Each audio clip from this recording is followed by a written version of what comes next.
y a un autre défi qui se pose donc à nous, c'est le défi de l'accessibilité des populations. On peut donc observer que souvent, les expéditions sont, ou encore les musées sont concentrés par exemple dans la capitale et puis les régions éloignées n'auront pas accès aux différents patrimoines qui sont exposés dans ces musées.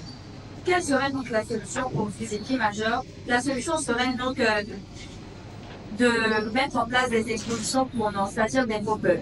Si les gens ne peuvent pas venir au musée, alors les musées iront donc aux gens. Et il faudrait donc mettre en place des expositions tournantes dans les quartiers ou encore dans les villages afin de pouvoir rendre accessible le patrimoine culturel africain à tous.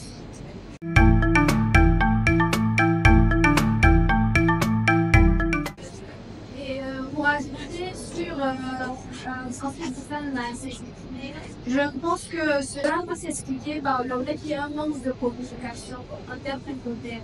Parce que si on suppose que les musées sont principalement dans la capitale et que certains patrimoines ne sont pas reconnus sont dans les régions de l'intérieur, pour que les musées puissent, on va dire, recenser ces éléments pour qu'ils puissent communiquer avec certaines personnes de l'intérieur.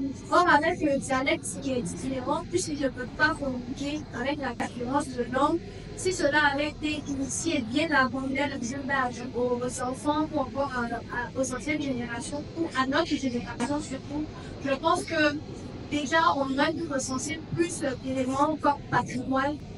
Et aussi, on aurait pu apporter des connaissances aux futures générations. Et donc, je pense qu'une solution pour cela, on va encore s'axer sur le domaine de la communication et aussi des influenceurs. Il y a beaucoup d'influenceurs qui ont des chaînes YouTube et ils peuvent par exemple aller dans ces régions des gens et passer une journée. Par exemple, on peut créer le concept une journée au sein du peuple baoulé, une journée au sein du peuple agni. Et aller dans d'autres villages pour parler de leur culture, leur dialecte, ce qu'ils mangent, etc. Et je pense que ça avait d'autres solutions.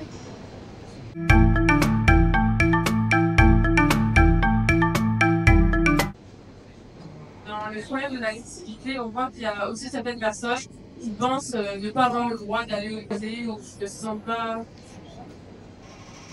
légitimes voilà, de pouvoir aller là-bas. Et donc, je pense que ce serait intéressant, de la même façon qu'on va légaliser vers les gens, il faudrait que ces influenceurs-là aillent dans les rues, dans les villes et fassent par exemple des petits quiz pour dire on fait gagner une place au musée, au spectacle, si vous répondez à cette question, ce genre de trucs. Ils vont se dire, bien, on est venu nous chercher. Donc, ça veut dire qu'on est considéré et qu'on a d'autres places là-bas.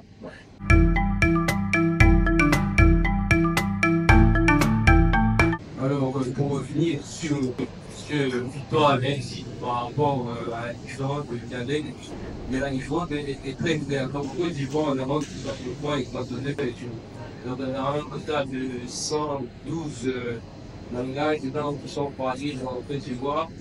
Donc, en termes de technique majeure, on a le Pagan, les Ventaï, les Rwandais et de communauté. Donc, qu'est-ce qu'on pourrait faire? Parce que tout est une histoire d'éducation et une histoire de base de son euro. Donc peut-être instaurer, aller dans les écoles, des cours de langue différente dans les langues de la Côte d'Ivoire. Bien évidemment, on ne pourra pas passer sur des dialectes, puisque comme j'ai dit, on a 112. Mais parler de peut-être des dialectes majeurs, donc on prend une dialecte de chaque, parce qu'avec la groupe, une dialecte par groupe, et puis on essaie d'apprendre ça aux élèves à l'école pour optionnel. De sorte à ce que, à force d'entendre, à force de voir ces langages, d'être confrontés à cette façon de parler, à cette façon de s'exprimer, puissent dégager, créer aussi en eux un intérêt pour l'environnement.